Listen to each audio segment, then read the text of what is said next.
নমস্কার বন্ধুরা, আমার চ্যানেলে সবাইকে অনেক অনেক ওয়েলকাম। আজকের রেসিপি হচ্ছে পনির মহারানি পিওর ভেজ স্টাইলে। এটা কিন্তু লুচি, পরোটা, রুটি, ভাত, পোলাও সবের সাথে খুব ভাল লাগে। তো পনির মহারানি বানানোর জন্য প্রথমে একটা মশলা তৈরি করে নিচ্ছি। মশলাতে নিয়েছিলাম ভাজা জিরে, ধনে, মৌরি গুঁড়ো, আদা পেস্ট আর জিরে গুঁড়ো দিয়ে একটু জল দিয়ে ভালোভাবে মিক্স করে রেখে দিয়েছিলাম।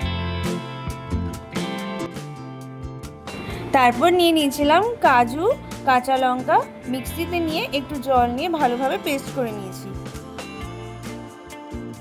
তারপরে নিয়ে নিয়েছিলাম 500 গ্রাম মতন পনির, নিয়ে ছোট ছোট পিস করে কেটে নিয়েছিলাম।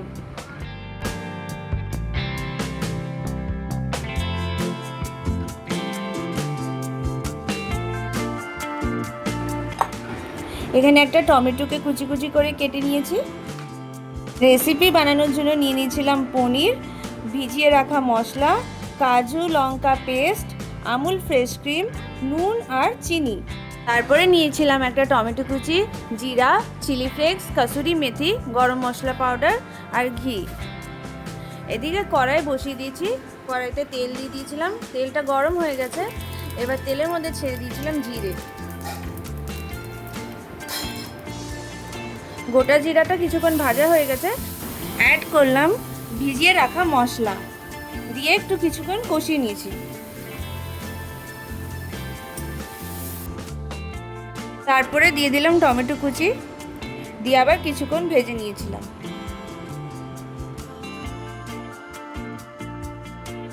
তারপর দিয়ে দিয়েছিলাম পরিমাণ মতো নুন।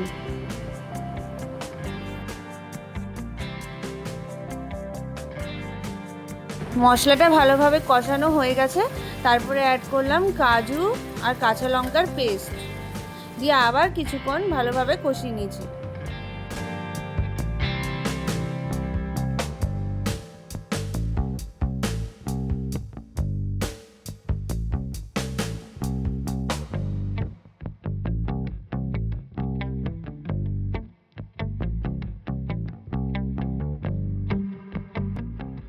মশলাটা ভালোভাবে কষে তেল ছেড়ে দিয়েছে, এবারে অ্যাড করলাম পনির, দিয়ে ভালোভাবে মিক্স করে কিছুক্ষণের জন্য ফুটিয়ে নিয়েছিলাম।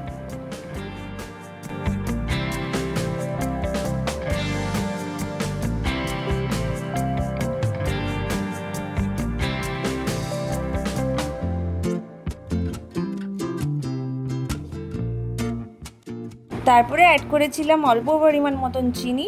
চিনিটা নিরামিষ তরকারিতে দিলে একটু ভাল লাগে। তারপরে দিয়ে দিয়েছিলাম এখানে কসুরি মেথি, গরম মশলা, দিয়ে ভালোভাবে আবার কিছুক্ষণ পনিরটাকে ফুটিয়ে নিয়েছি।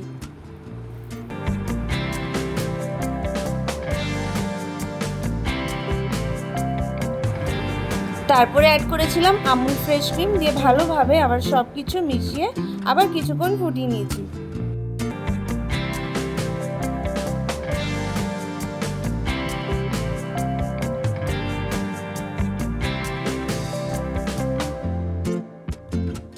ভালোভাবে সব কিছু ফুটে গেছে, লাস্টে অ্যাড করলাম চিলি ফ্লেক্স আর ঘি, দিয়ে আবার কিছুক্ষণ ফুটিয়ে নিয়েছি। তৈরি হয়ে গেল পনির মহারানি রেসিপি। যদি রেসিপিটা ভালো লাগে তাহলে অবশ্যই লাইক অ্যান্ড শেয়ার করবেন।